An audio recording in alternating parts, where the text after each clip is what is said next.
What's up, everybody? Welcome to another episode of Turn the Jets Live. I'm your host, Steven Zantz, joined by my co-host, Steven Russo.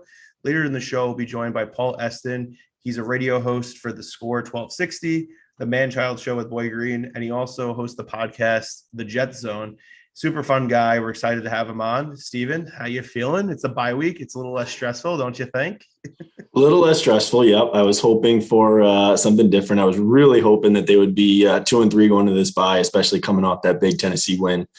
Obviously a bit of a letdown, but it's Wednesday. I'm managing, I'm coping, doing okay. And we'll see. I think what happens over the bye will be very telling about what's going to come for the remainder of the season. So how you feeling, man?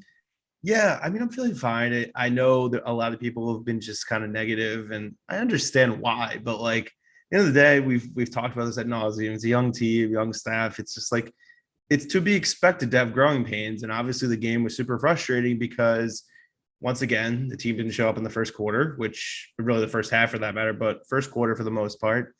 And it just felt like they were down 17-0 before you could even blink. And it's like, they got to get off to faster starts. It's inexcusable. Like, they haven't scored any points out of any first drive this season. I know it's only 5 games, but still frustrating because even with Gase, they found ways to do that at times, but then they wouldn't score the rest of the game. So it's tough. I mean, I felt like this past week was a little bit different than obviously the Denver game and the New England game, which were really frustrating because you felt like the Jets actually had a chance, even though they fell behind pretty early, but then they were a little more resilient in the second half. But I would say Zach's performance overall was really frustrating because you just felt like he was leaving a lot of plays on the field. That bubble screen to Crowder that he completely missed was probably the big play that everyone keeps thinking about in their head because they're like, it's like a bunny, as they say in basketball. It's like a layup. You've got to hit that. And it's just, yeah. I want to hear your thoughts on the game, and then I'll kind of go back to some other things that, I could point out here. Yeah, I mean, I agree. I think, watching it live, I thought Zach was a lot worse than I think he actually was once I watched the game back. Yeah, he missed layups. Yeah, he missed throws. But overall, I still think that he looked pretty good. I wouldn't call this a bad game for him. I would kind of call it a meh game.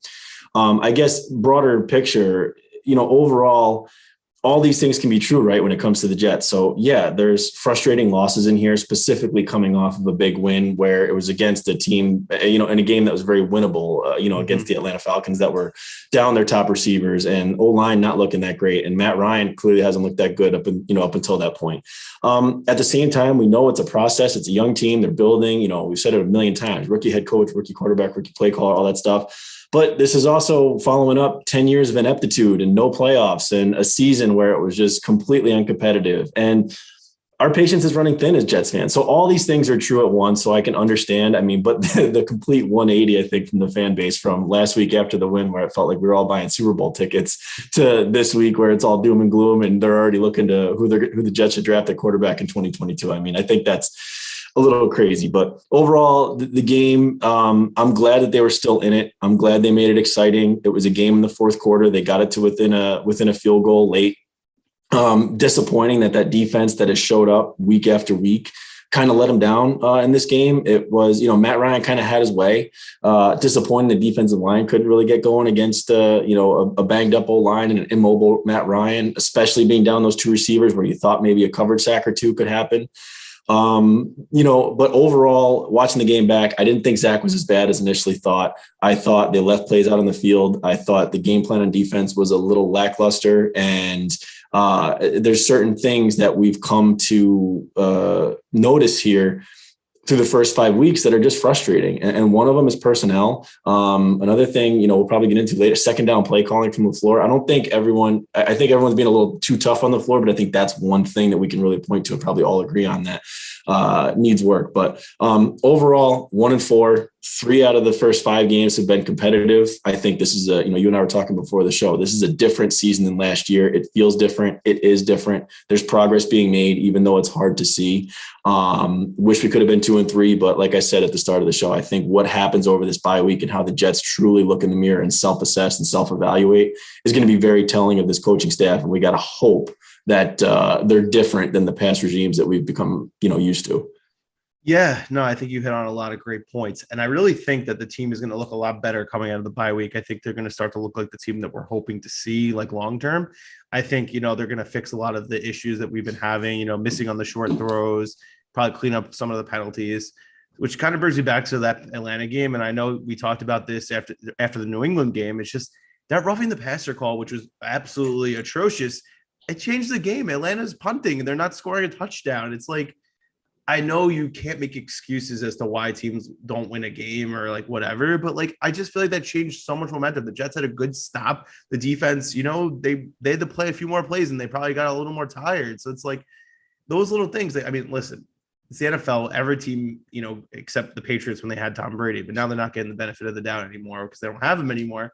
Every team gets those really bad calls their way. It just seems like we always are on the brunt of the bad side of it because we're the Jets. We haven't earned our stripes, as they say.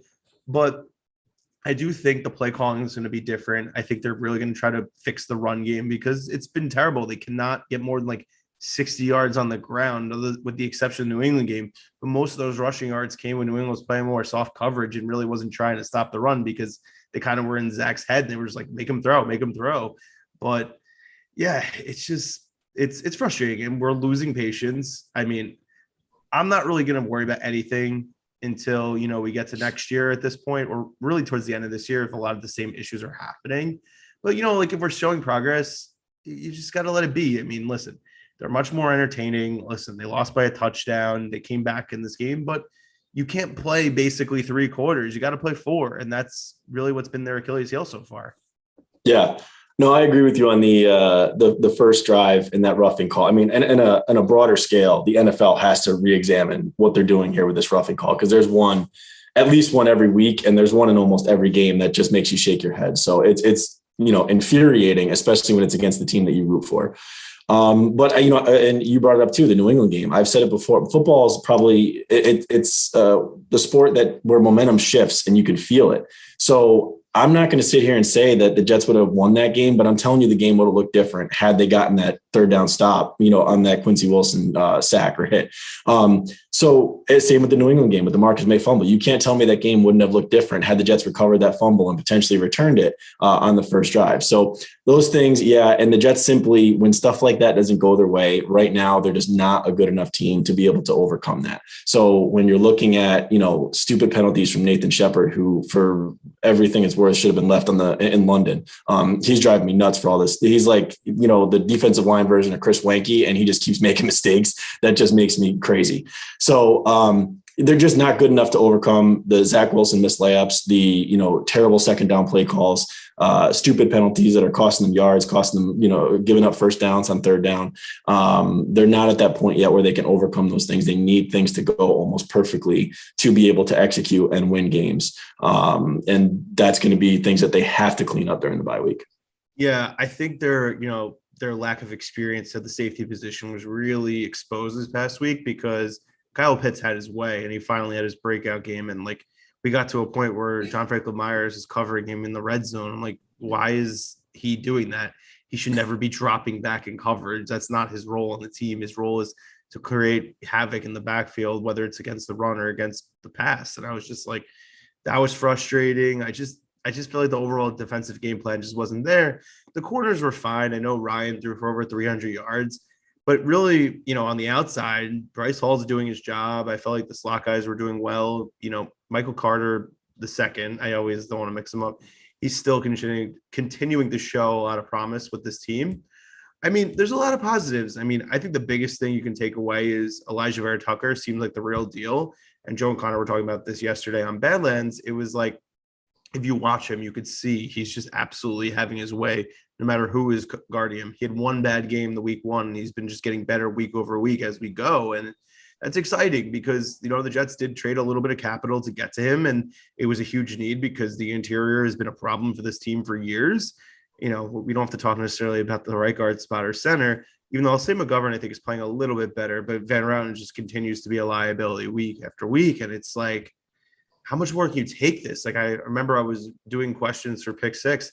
And someone's like, when do you think we're going to try someone, young at right guard? And I'm like, I don't think so, because they really don't have that many right guards in the roster.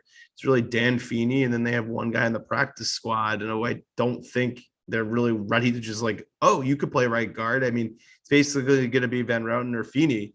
And then you see these people talking about on Twitter, moving Becton inside or moving like Fant or Moses inside. I'm like, no, like Fant becomes a swing tackle once Becton comes back. Moses stays at right tackle, which was confusing from the start of week 1. So it's like, we really, really just need to see a little more consistency on the interior, because I think that's definitely affecting Zach's confidence.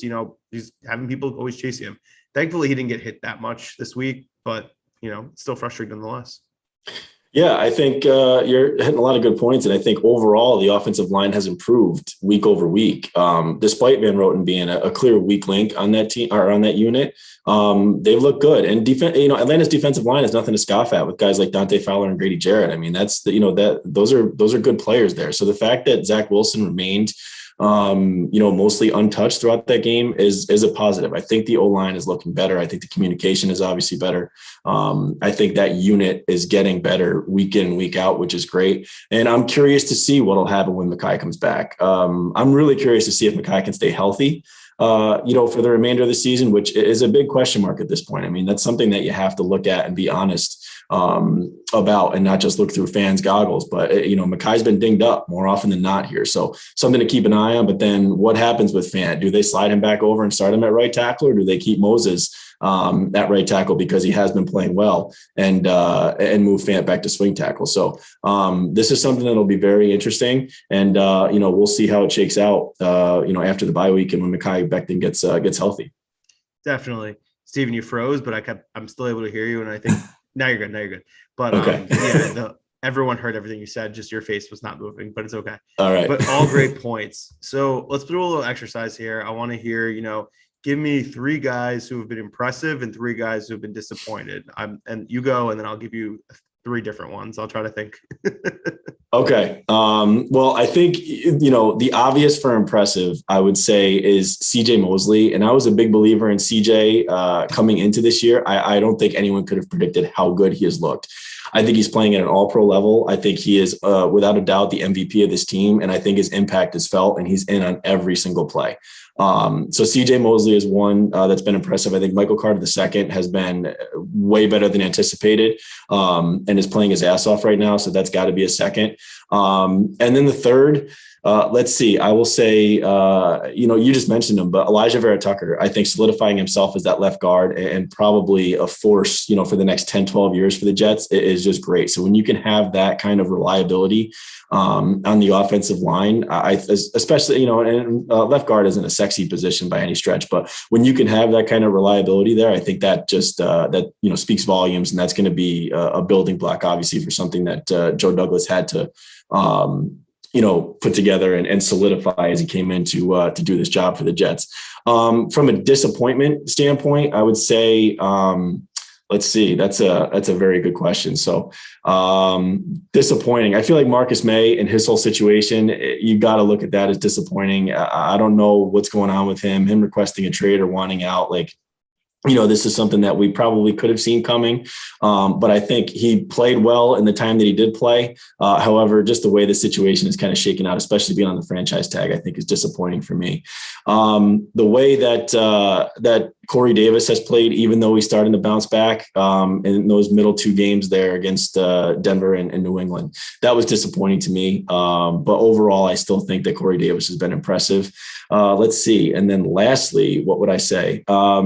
That's a tough one. I'm really not sure. I'll go out of the box here. I won't say a player. I'll just say that I'm really disappointed in the way that the offensive staff has used their personnel. That's one thing that is really just sticking out to me. It seems like, and again, I've always said, we don't know, we're not in the building. So I don't know what goes on behind closed doors. I'll never know. However, and I don't know if Saleh's falling on the sword here and then going and having meetings with people, but it seems like they're overcomplicating really, really simple situations. So when they say things like, Denzel Mims doesn't know that, have the knowledge of all three positions. Well, Denzel Mims makes plays when he's on the field. So figure out the position he does know and get him out there. Or Elijah Moore only played 16 snaps because the Jets didn't run a lot of plays. Well, if Elijah Moore is your best offensive weapon and your biggest playmaker, get him on the field, because then maybe you'll have more than 16 plays. So I guess that'll be my biggest disappointment, not from a player standpoint, but kind of an overarching theme there. Yeah, I was going to talk about more, but I'll start with my positives. So CJ Mosley, easily the biggest positive so far in this team. I mean, every week, win or loss, he's been there. He's doing all the things that we had hoped he would be able to do when they signed him for that huge contract in 2019. I mean, sideline to sideline, always where the ball is. He's just physical. He's getting tackles. He's the leader of the defense. He had that crazy play, in the Tennessee game where he changed it at the line of scrimmage and the staff was freaking out. They're like, why is he doing that? Why is he doing that? And meanwhile, they got a sack out of it. So he's the easy one right there. Another guy, Michael Carter, the running back, not the second. I just think he's slowly showing progress, and I think he's going to assert himself as the lead back as we get out of the bye. I think by the end of the year, he'll be, the definitive back, and I think that Tevin Coleman will be phased out a little bit. I mean, you could see he's got the burst. He has the ability to catch the ball. I think one of the challenges for him is just learning how to become a better blocker in the pass game, because that's what Tevin's really good at, and that's why he has a role in the offense. We know Ty Johnson's a complete liability, but Ty has a lot of juice, so I understand why they use him. And then on the last part, I mean, Quincy Williams, man, like he's been so much more than we ever could have hoped. I mean, I remember right before I saw that he got cut, I saw he might get cut by Jacksonville. I'm like, the Jets are going to sign him. It's Quinn's brother. Like, this is how that he gets the negotiating tactic to get his extension. Sign my brother and I'll re-up with you guys. But man, he's got a reputation for his own now. I mean, he's been great the last two games, even though obviously they lost. He still was good this past week. Hits hard, fast, physical. Just got to keep his head up for interceptions, because like we said last week, 2 opportunities on like short passes to the running back he could have easily picked off. But yeah, overall, I mean, he's been a pleasant surprise. Going into some disappointments, I kind of touched on this before, but I'll say Elijah.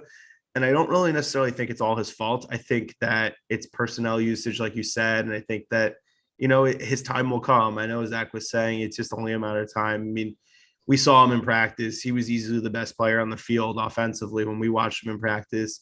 But they just got to get the ball in space to him. Like, you just figure out ways to get him the ball, whether it's short passes, like slants, because he's the kind of guy who's a home run hitter.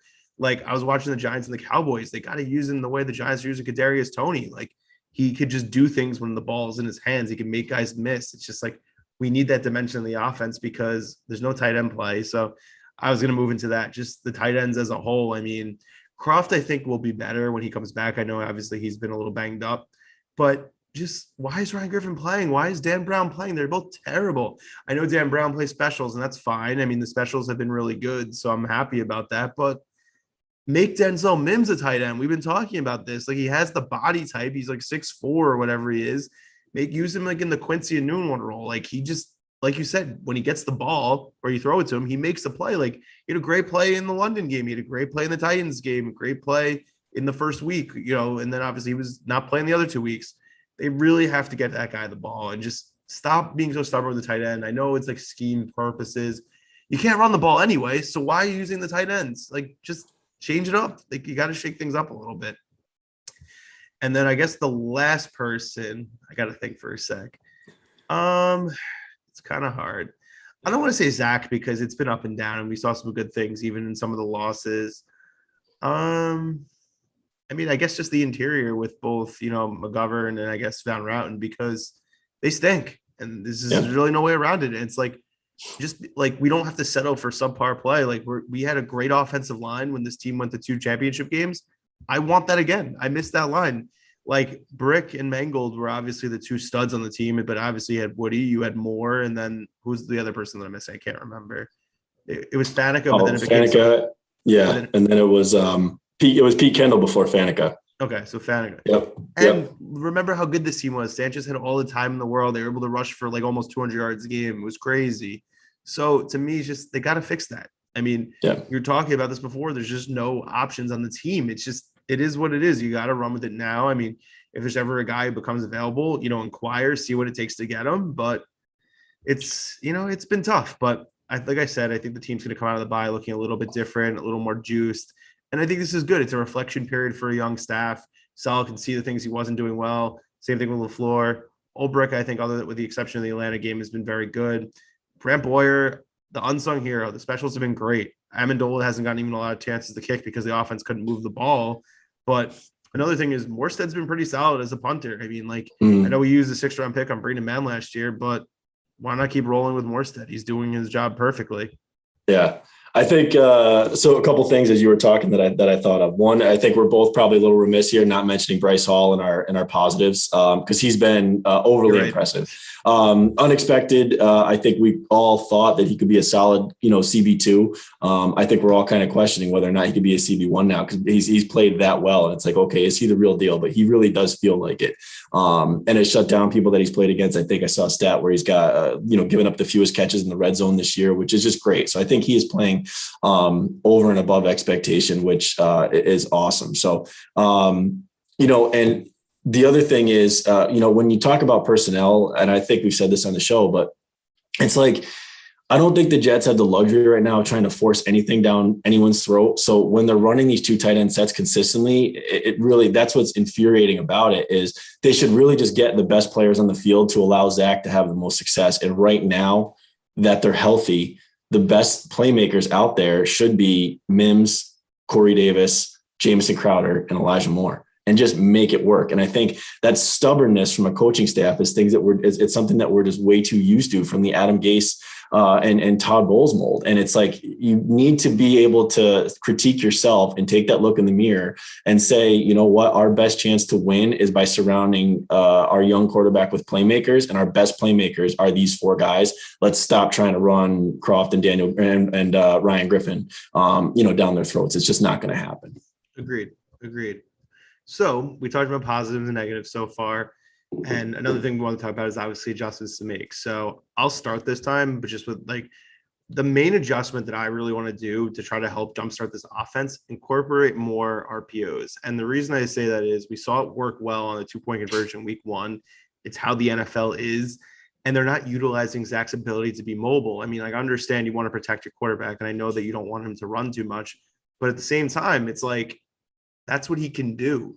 We've seen that he's better when he's outside the pocket and things are going a little bit chaotic versus him just standing there looking and looking. I think he needs to have more design runs. And I know DJ from the Daily News was saying we shouldn't do design runs, probably because he's smaller. And obviously everyone's thinking about what happened with Daniel Jones, but it's part of the NFL these days. And I just want to see them utilize that skill set because he can move and he's athletic. Another thing is just pass the ball on first down. They don't do that ever.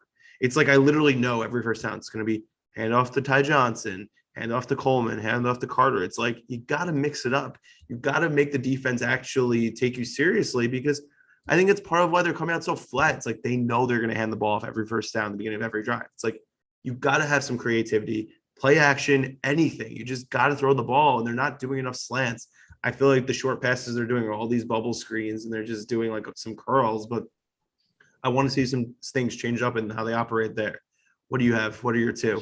Yeah, I mean, honestly, it's so offense driven, and it's got to be. But really, my big things are I want to see it kind of just again a broader scale, but how they get this offense going and starting in the first quarter, because like we said, the Jets aren't good enough to make up for some of these mishaps or mistakes. Just like they're not good enough to be able to dig themselves out of a 10-0 or 17-0 hole every week. So to get this offense going, I want to see what they can do, what they really look at, self-scout, and what LaFleur comes out with. I think you're hitting on 2 points, which is RPOs, getting Zach, more involved in the run game, as well as, what they can do to just maybe Zach needs to take a deep shot. Clearly, the kid likes to push the ball downfield, which I love. So maybe they get him going with that. Maybe they take a deep shot to Elijah Moore on the first drive, get Elijah involved, get Zach involved, get him invested, get the blood flowing a little bit. And maybe that kickstarts this offense. I'd like to see an improvement. You were talking about first down runs. I'd like to see an improvement on second down play calling.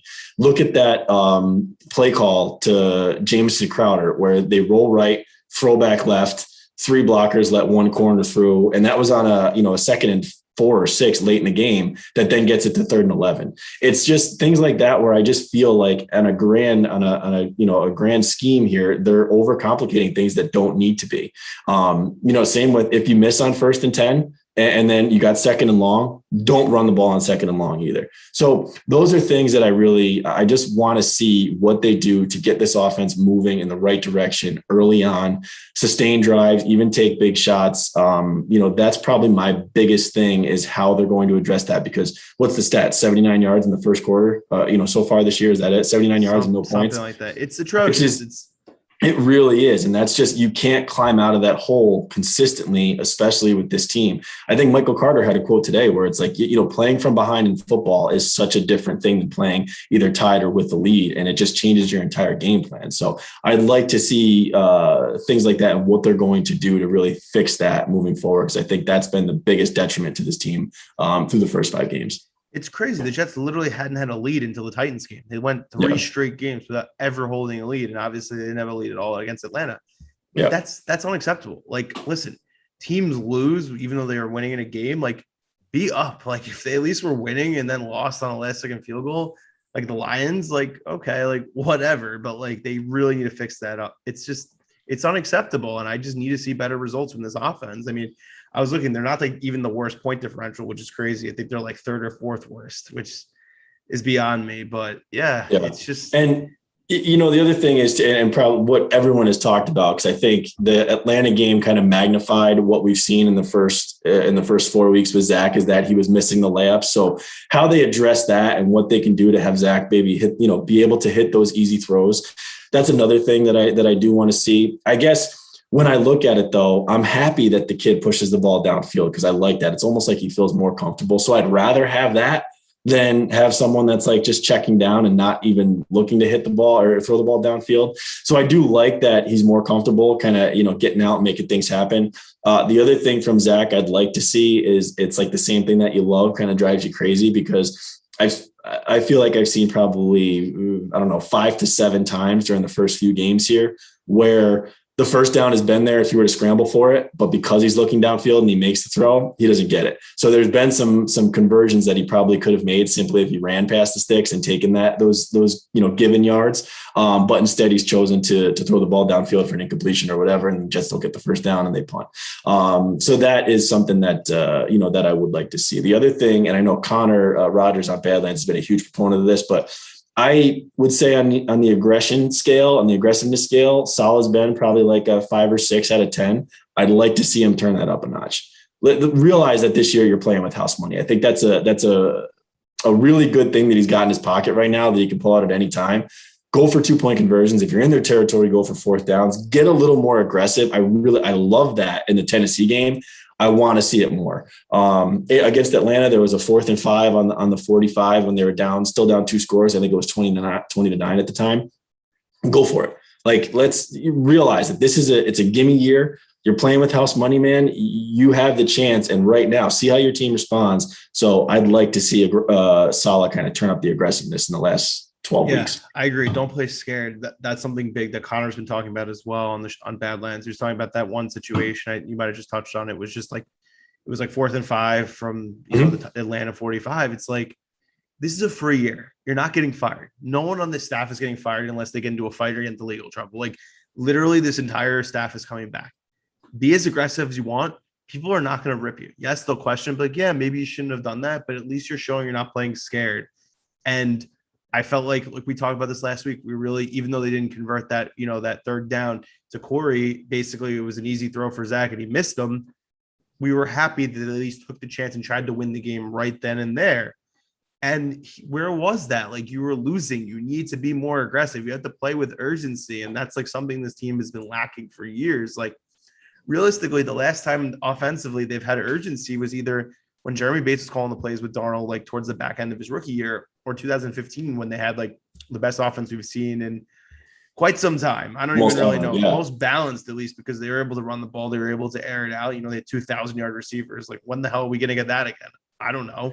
But yeah, aggressiveness is so key coming out of this bye. They just need to come out not lethargic like they have been so many times this season. It's just fans are getting impatient and they're going to start to question the long-term view of the staff. I mean, To me, they have until at least some point next year. But it's like I want to see signs to believe that I don't have to worry about this anymore. And I'm hoping this reflection period will get there. And I love that I read that Zach said he's going home to Utah to see his family. In addition to that, he's been working with John Beck, which is his personal quarterback coach.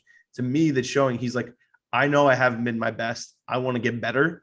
And I'm hoping that the rest of the team is doing that and whatever they need to do on their time off. I mean, obviously enjoy a little bit of time off. You deserve it. But at the same time, you got to get back to work and you got to stay in shape and you got to figure out the best ways to improve your game. Yeah, I think I think you're totally right here. And the other thing, it's hard in the NFL because every game is brand new. It's a new experience. I know that this is the youngest team in the league. So every game they play is a learning experience for them. So you know that it truly is a building block. I'd like to see that on the field. I think what we've become accustomed to here is that like every week is just a brand new experience, clean slate. You have no idea what you're going to get. We were all hoping that after that Tennessee game, they'd come out with and that Tennessee game would be a building block. So you'd start to visibly see the progression, but we didn't. It was just, again, clean slate. They start out with an offensive dud performance in the first quarter and a half until they finally get the fire lit under their ass, and then they start going. I'd like to start seeing those things be building blocks where you can truly see the progression on TV or in person, if you're there, where that they're making progress. That the mistakes they made early in the year are ones that they're learning from and not making again. So that's just another thing is I'd like to really just kind of see the progression that that these games are true building blocks and they're learning from the experiences in past games. Agreed. We actually got a good comment from one of the viewers on YouTube. I was going to say listener, but he's viewing from Jets Gang. He was saying, why don't the Jets ever do hurry up? That's a great question. They should be doing that. We have yet to really see it. They haven't really been in a situation where they were in a 2-minute drill and they're trying to score points. I want to see that. I want to see Zach, trying to put some pressure on the defense because, that's how good teams operate. Good teams are trying to make the defense get caught off guard by just calling a quick play and making them, kind of in chaos. So I agree. Yeah. And that can also help you get penalties because sometimes they can get illegal substitution and all that stuff. You got to do that. We always say take deep shots, get pass interference. I think it's a great way to get. I think it's one of those common ways to get your young quarterback in a groove across the board, not just Zach Wilson. I think that's usually, and when you have someone like Zach Wilson who's saying, I think I'm aiming these short passes, I'm overthinking a little bit. So that's a way to kind of speed up that process and maybe just let them play ball. And you got guys like Nick Saban who's like, I can understand why anybody huddles anymore because if you don't huddle, that's such a disadvantage to the defense. Like seriously, you shouldn't even do it. So I do think that's a way that they can get creative. And I agree with the viewer. If they look at doing things differently, that would be honestly a great way to be able to get this offense going, get Zach Wilson kind of in a groove and do something different. So our guest is here. Hey, Paul, we'll wait till you get your picture off and we can see you. But, welcome to the show, Paul Esden. He's a radio host up in the Syracuse area for the Man-Child Show with Boy Green, also the host of the Jet Zone. What's up, Paul? How you doing, man? Boys, thanks for having me. Appreciate it. This is historic what's happening right now. So thank you so much for allowing me on the show. Appreciate it. You're very welcome. We're excited to have you on for a few minutes. Just been talking about things we want to see that's different, coming out of the bye week. But, we talked about the Atlanta game. I'm sure you don't want to talk about it anymore. I'm sure you've been talking about it plenty, this past week. But, what's the biggest thing that you want to see coming out of the bye week, whether it's an adjustment, just anything, whether it's personnel changes? What do you got? By the way, randomly, is that the Calvin Pace, Tom Brady Sports Illustrated right behind? Hey, that's what I'm talking about. Chef's kiss. Great decor. I thought I had something with the whole custom banner, jet stuff. Wow. Just got to say, wow. That's what I'm talking about. Anywho, I'm not sure. I'm sure someone must have brought that up on TOJ Live before. But anywho, what was the question? I was just saying, what's the biggest adjustment that you want to see from this team coming out of the bye week? Scoring points in the first half. That'd be nice. I mean, that number, those statistics that have come out are disgusting. I mean, I look at it and I want to initiate the gag reflex. It's like 74-13, 6 turnovers, 2 turnovers, 1,000 yards, 400. It's disgusting. I mean, it's just gross. So I don't give a crap. Mike LaFleur, Zach Wilson, drop the ball, the ball. I don't care who's responsible. Somebody's got to step up to the plate, man, because quite frankly, it's a miracle the Jets have won a single game, knowing those factoids through the first 5 games of the season. Some of they've randomly stumbled into Tennessee, which is great. It was wild and awesome and exciting. But the fact of the matter is they can't compete. It's not realistic if that's the crap they're getting in the first half. I mean, it's fun from a fan's perspective that's not a Jets fan, that the Jets just turn it on the second half, keep it interesting for the fans. But, I mean, the offense has got to show up, man. Preaching to the choir. We were talking about this earlier in the show. Paul, so through 5 games, man, let me ask you, what's your assessment right now of the coaching staff, especially coming off what we came from years of Todd Bowles and Adam Gase? How do you feel the coaching staff is doing? Let's talk about your assessment of Robert Saleh, Mike LaFleur, and Jeff Ulbrich. Well, you got to start at the top, and you would think that would mean Robert Saleh, but it's Jeff Ulbrich, baby. I mean, I'm going to be honest. When I looked at this defense, I said, I was doing all those gifs of doing the cross. I'm like, well, let's see what happens. The old YOLO. And, I was worried, especially the cornerbacks. So I'm eating the biggest L. I'm on a media tour, LLL everywhere on the corners. I thought they were going to get sliced up. And I thought because of that, Zach Wilson would have no choice but to turn the cat backwards and say, here we go, folks. We got to throw it all over the barnyard. I thought that was going to happen. So, I really like Bryce Hall. I liked him coming in. He's been way better than I could have expected. And then just randos, day 3 picks or undrafted guys like Isaiah Dunn, Brandon Eccles, Michael Carter II. I mean, what Jeff Ulbrich has been able to do is like the most underrated hire the Jets have made in terms of coaches. That we brushed that off, and most of it was because Robert Saleh called plays in San Francisco. Not Jeff. Jeff Ulbrich was doing his own thing as an interim, just as past as the DC for Atlanta. But like it was brushed over. Of course, Saleh is going to call the plays, and when he didn't, we were kind of like, interesting. All right, whatever. He'll be overseeing the operation, so nothing to make of Jeff Ulbrich, and he's been fantastic. On Mike LaFleur's side, I think a lot of us were excited about the Saleh hire because he was going to pair with someone, whether it was McDaniel there in San Fran or whether it was LaFleur. One of the two. They were both prodigies, geniuses, Mozarts. We're like, oh, great. We're going to get him right at the beginning of this trip. People were talking about first world problems like, oh, man, we can't hire him. He's going to be a head coach in 2 years. What? People were saying that? And now look through the first 5 weeks. So, LaFleur, obviously it's an incomplete grade, but it's more leaning towards, not good than great. But to be honest, what were expectations for the guy?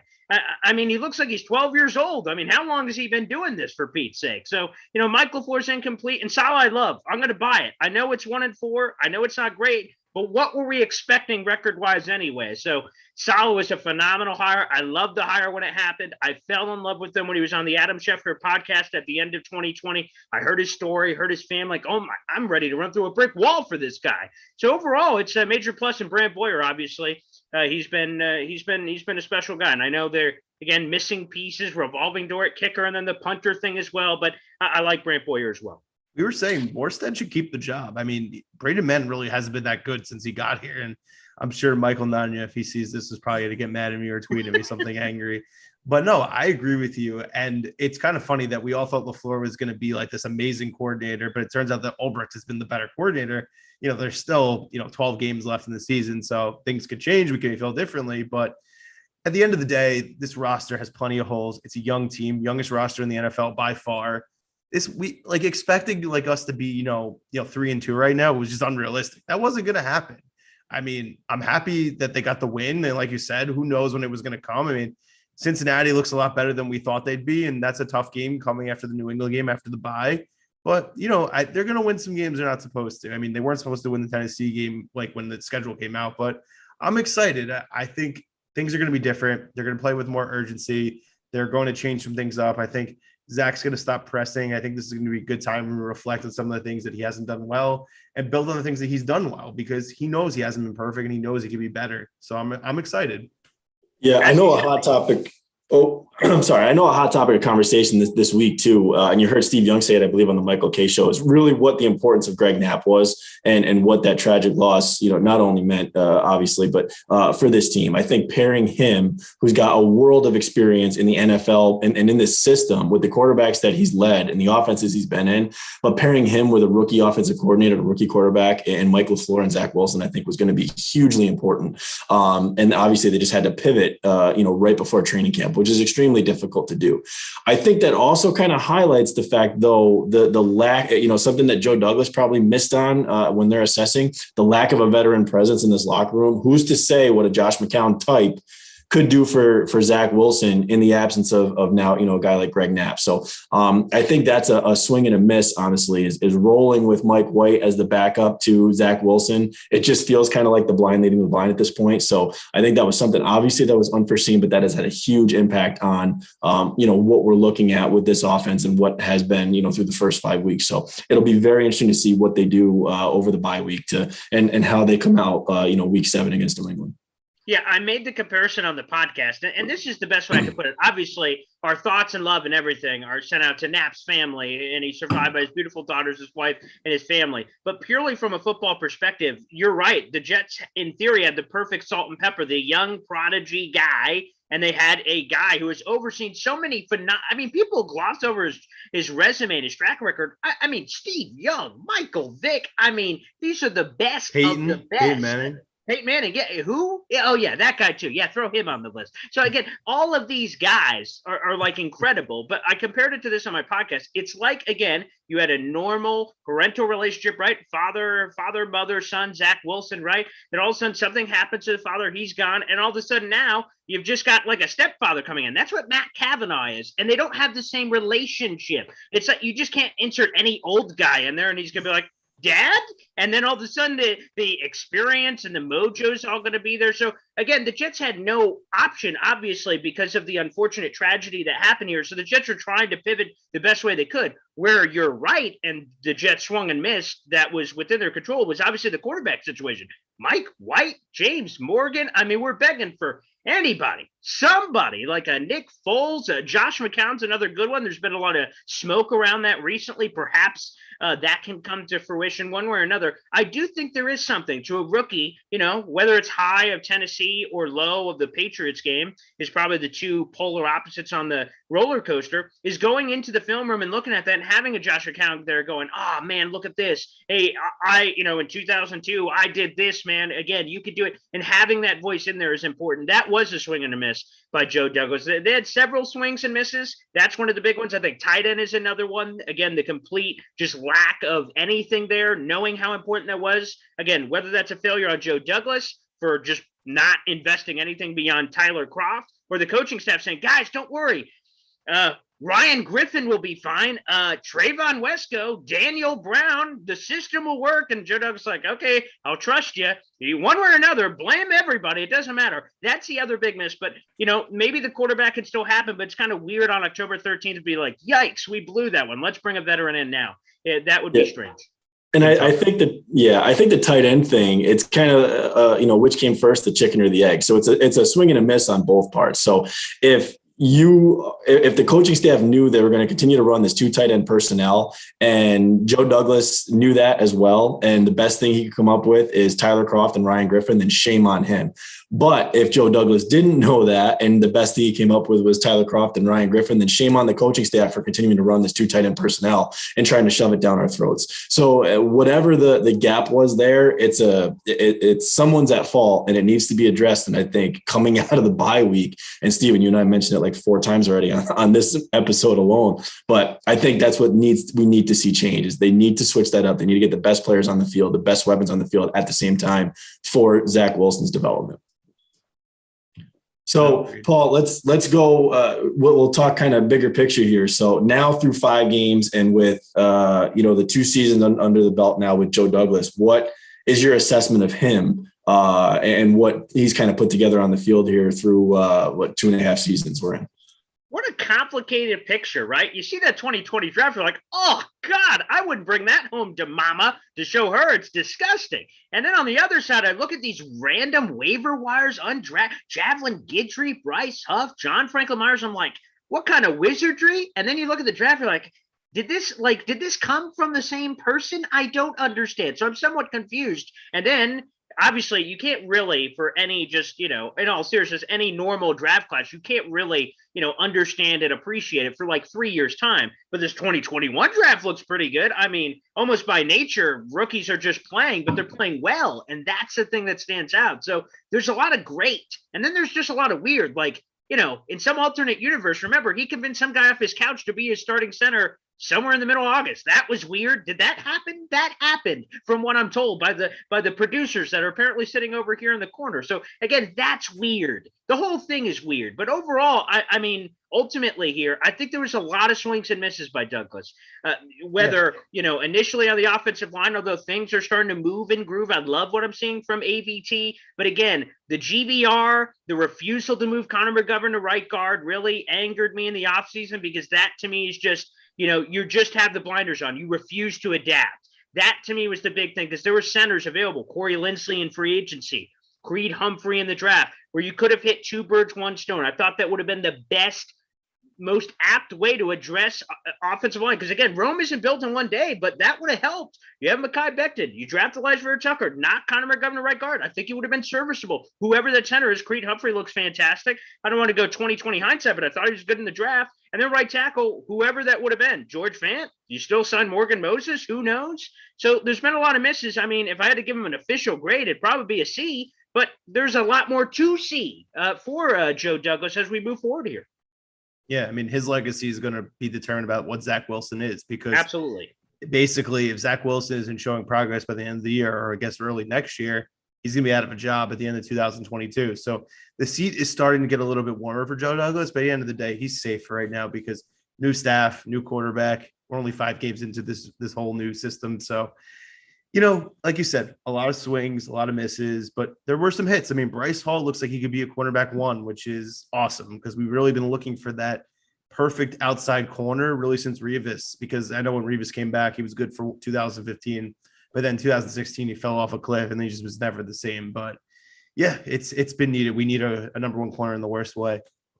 The other thing I'll just jump in here to throw in here, and it's something, again, which just goes to speak to it, the trades. Joe Douglas, again, but he apparently throws a bag over someone's head and throws them in a minivan. They have no idea where they are, and he has, like, all kinds of torture things going on where he's like, hey, Chris Hunter for the 4th. Okay, I'll do it. And, like, Jamal Adams, like, I still don't understand. And that pick, juicy. I'm a huge draft guy. Top 10, top 50. You would have told me that before. Jamal Adams 2 first. I'm like, okay, that's great. They'll both be in the 20s. Russell Wilson, the stat that goes around all the time is, since he's been quarterback, he hasn't a team that he's manned that's been worse than 9-7. So I'm like, okay, it'll be in the 20s, but still 2 first, pretty nice. And then Russell Wilson, 149 consecutive starts. That'll never end. And then he blows up his middle finger. Okay, football gods, you want to give us one? Sweet. So that could be top 10, top 15. That could be a blue chip prospect right there at a critical position of need. I thought, really, if you just even wipe away this first, I'll keep it. But just if you wiped it off the board and you had just Elijah Vera Tucker, to me, phenomenal. You have a building block for 10 years. Jamal Adams is his safety. That first off, the positional value, we can argue about that. And then the money. Don't got to argue about that. That's wild. So they won just on that. Everything else is gravy, and it looks fantastic. Yeah, no, you hit on a lot of good points. And I mean, Jamal Adams was cooked on Thursday Night Football last week. We saw him get exposed big time. But yeah, who knows? We could maybe get a top 15 pick depending on what happens with Geno, who has a soft place in my heart as a West Virginia alum. It's a tale of 2 swords here, because I want Geno to do well for my own vindication of hoping that he could be something. But I hate Jamal Adams for just how embarrassing he was at the end of his time here. And I want that pick to be good. So it's tough. But I guess I kind of have both, right? Geno Smith's lighting up the world. We're going, Geno. I have the Geno Smith jersey in the closet. I'm ready to go grab it. And then all of a sudden, Jamal Adams on the other side is just allowing touchdowns. So it's just, they're losing 55-52. I'm like, go Geno. Screw you, Jamal. That could be phenomenal. Paul, you have all the energy in the world. It's 9:17 at night right now. I love it. It's just here. I don't. It's just how the engine operates. I'm not sure, but I try to bring it 110 all the time. I love it. I love it. So, Paul, let's fast forward to after the bye week. I mean, what realistically are you looking at for the remaining 12 games here on the Jets schedule? What do you think is going to happen? What are you really looking to see as we, move to close out 2021? 13-4. I mean, let's go. What are we talking about here? I mean, come on. That can still make the playoffs. No, I mean, in all seriousness, I'm a weird guy because, so on one side, I got a job, right? I'm the New York Jets digital reporter for Heavy.com. That's on the byline, right? And I'm also a diehard Jets fan. So I kind of mix these worlds of both, trying to play with your brain and your heart. And, for me, every game we go into, like the Falcons game, oh, wow, if the Jets do this, they can win this game. Then, of course, they lose. And I'm like, well, those things didn't happen. So I go into it optimistically. I am an optimistic glass half full guy by nature. And to me, you still look at the schedule, there's a lot of garbaggio on the schedule. Jacksonville and then there's the Dolphins twice, great. And there's a bunch of weird 50-50 games in there. And I think Steven said it off the top, is that there's going to be a lot of games the Jets win that we're not expecting, right? The ones that we're like, eh, boy, like, I don't want to just Tampa Bay. I'm not saying they win that one, but that's just like one that, oh, the Jets are going to get killed. And all of a sudden they win. You're like, whoa, what?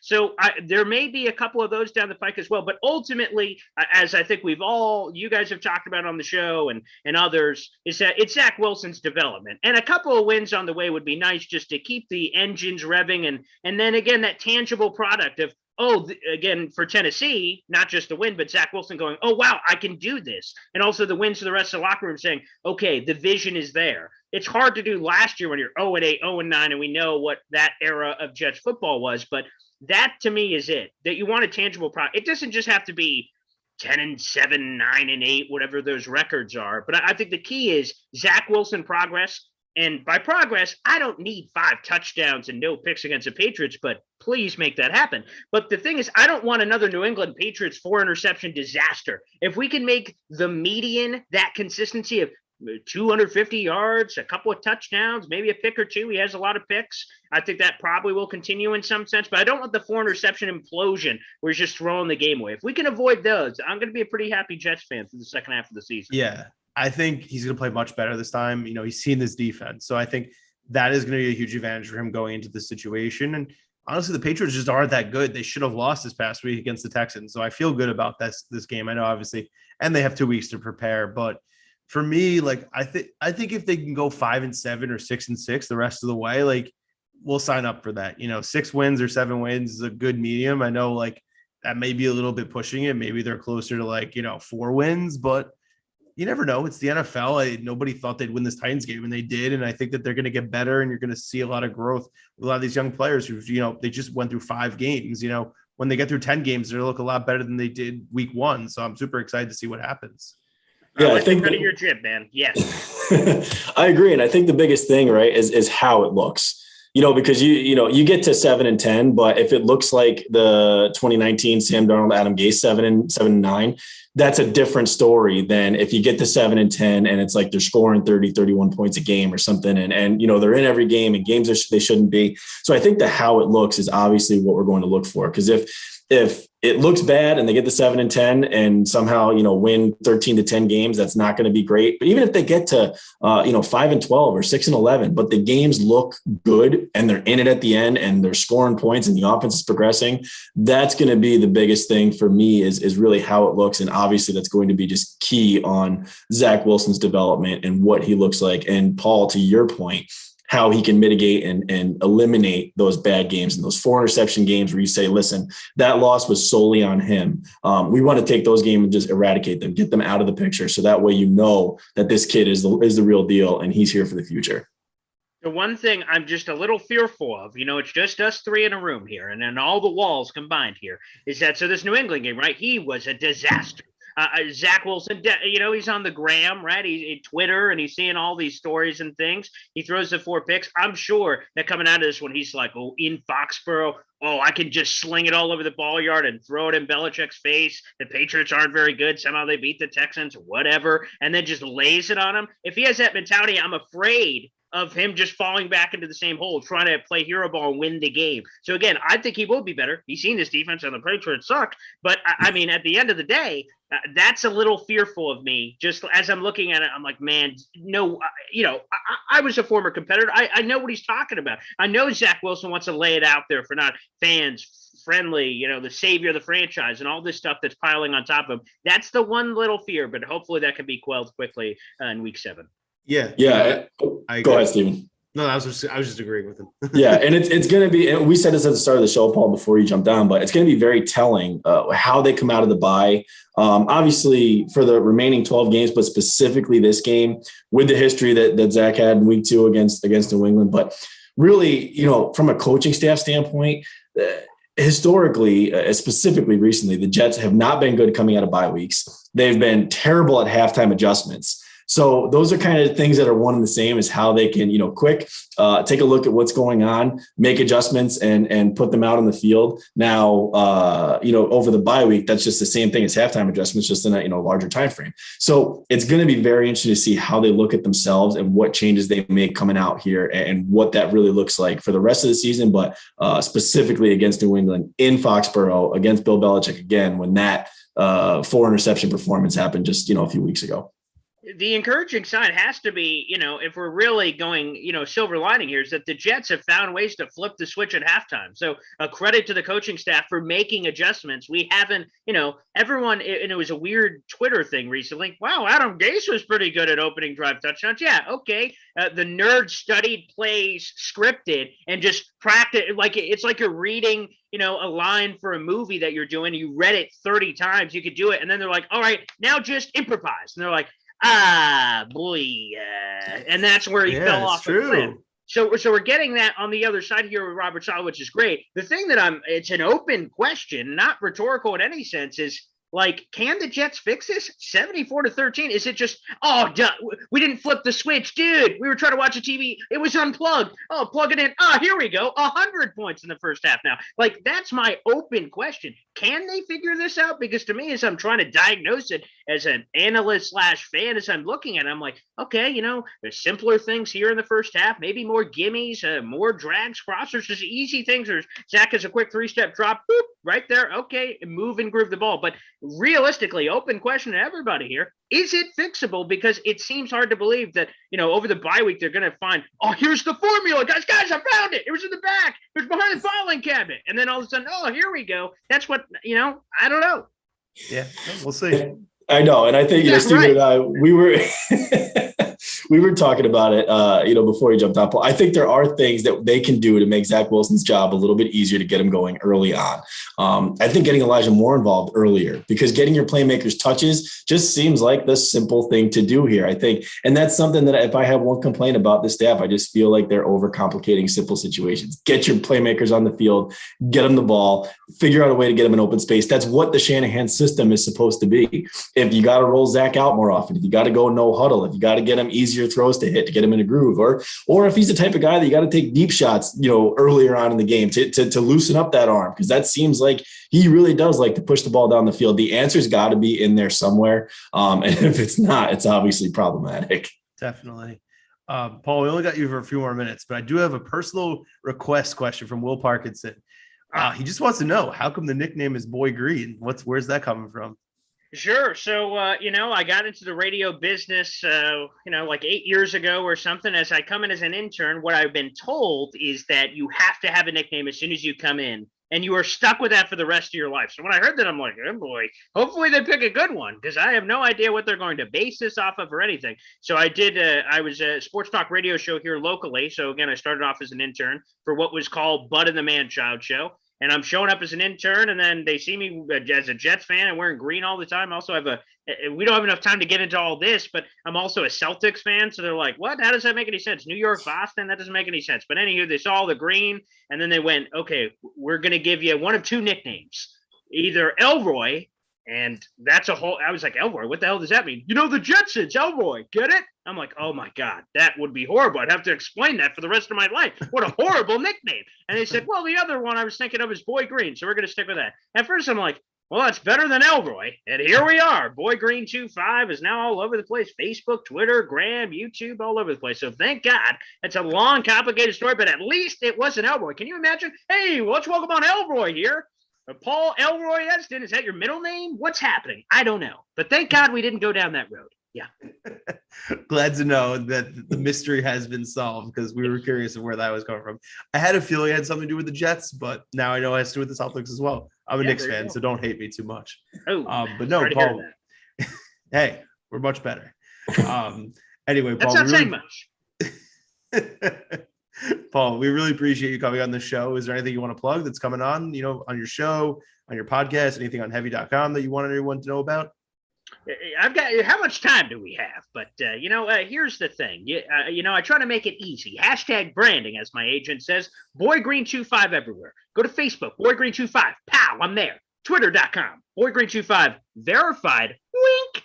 So I'm a pretty big deal. So boom, I'm there. YouTube.com/BoyGreen25. I'm there. Wherever you look, I'm there. Whether you want me there or not, I just happen to somehow be there. It's somewhat weird and creepy, but I'm there. So you know what? Just try to hit up all of those, some likes, some follows, and YouTube, which I started back. I was late to the YouTube game, not quite the TOJ live crew. You guys got this full operation here, and you guys got all this stuff working. But I started, a hell of a season to pick right before the 2-14 year. I'm like, you know what? Let me hop on the YouTube. Let me try some of those post-game shows and craziness. And it's been growing great. So it's a cool way, and you guys will know this more than me, obviously, is engaging with the fans. It's just such a cool, unique platform to be able to talk to fans and get things off your chest and all things like that. So youtube.com/BoyGreen25. Try to put out unique content all the time, cool interviews. I'm sure I'll be doing it with you guys soon with a new series that I'll be dropping here soon. Talking to Jets content creators on a weekly basis. I'm looking forward to that. So, yes, hit subscribe on the old YouTube channel. That'd be much appreciated. Yep, definitely. We will make sure our channel subscribes to your channel. But thanks again, everyone, for tuning in. Don't forget, subscribe to our channel. Turn on the Jets TV at YouTube. Follow us on Twitter, as we always say. Make sure that you follow our podcast feed, the Turn on Jets feed, our show, Will's show, and draft season, which is coming back in late October if you want your draft fix. And last but certainly not least, if you're not a Bad subscriber, it's definitely the time to do it. We do have a new sponsor with Tap RM, which I just posted on Twitter, my order that I got. You get $50, you get $100 worth of beer for $50 on your first order. You really can't beat that. So everyone definitely check that out and try to get that great Jets content from Connor and Joe. I know they did their Zoom Q&A today, which I heard went really well. And we appreciate everyone who's been tuning in. We'll talk to you